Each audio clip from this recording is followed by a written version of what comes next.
My name is John Norton. We're at Pat's Florist and Gourmet Baskets in Tuscaloosa. This is a family business of ours, been around for 62 years. Tuscaloosa's oldest family-owned florist.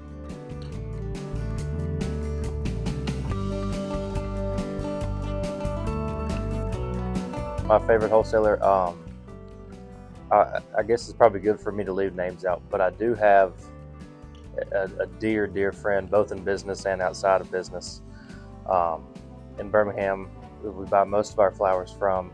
We have a couple of good friends in Tuscaloosa as well. And then of course we buy flowers from Hawaii, Colombia, Europe, God knows where. But I do definitely have a favorite in Birmingham. He's a grade A dude. He's helped me really learn the floral business. So like while we're working together and having a business relationship, he's helped me learn so much that got me where I need to be right now. The peony, it's probably more than half of every woman's favorite flower. They're the prettiest, they're the most expensive. There's a reason for both. So that's probably mine as well. COVID has to have been the biggest challenge. In the grand scheme of things, easily the biggest challenge. But one thing I thought of from earlier, there's one massive day-to-day challenge. Flowers die. Inventory is probably the hardest thing in the world to manage at this business. You know, I could buy something on Monday and by the weekend it's no good. You know, we always say here, like, I can go buy everything in the whole world one day and then I won't have any orders for that day. And then I'll do the same thing next week and not buy any, and then I'll have way too many orders and I won't have near enough flowers. So it's an actual day-to-day challenge for this business. The Guy Fieri, you want me to get back into that one? Yeah. Okay, a woman calls me a couple years ago that's not a customer of ours. She just found us because they were in Tuscaloosa or a friend lived here or something. She was either going to the bachelorette party or going to town for the weekend of the wedding, and she wanted to send the bride, soon-to-be bride, a gift or a flower arrangement. And she said that her friend was obsessed with Guy Fieri, of all people.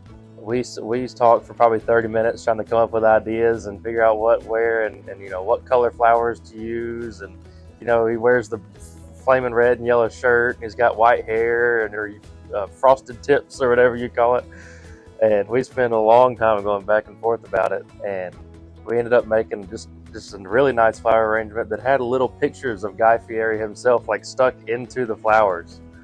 And it wasn't anything super over the top or crazy of a task, but definitely rings in my mind. Like, that's the first thing that comes to mind when somebody says, what's the most unique thing you've ever done? And then she actually took a picture of it and left a really good Google review. So if y'all want to go look at it, it's online, and it's pretty interesting to see because it's out there. Pat's means the absolute world to me. When I stepped in to help, when my uncle needed some help, and my uncle Darren ran it for a long time, and his mom was Miss Pat, the namesake of the store. So it's been the family business for all 64 years now.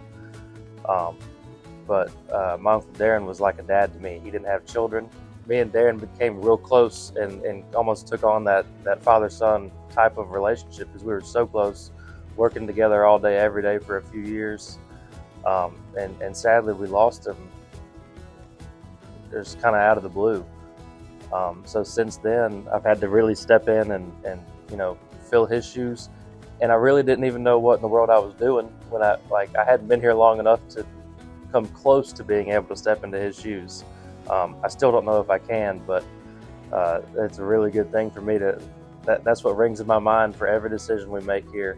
If Darren would have been happy, then it's probably the right way to go because he knew exactly what he was doing. He was smart and kind, and this place meant the world to him. So by association, it means the world to me now.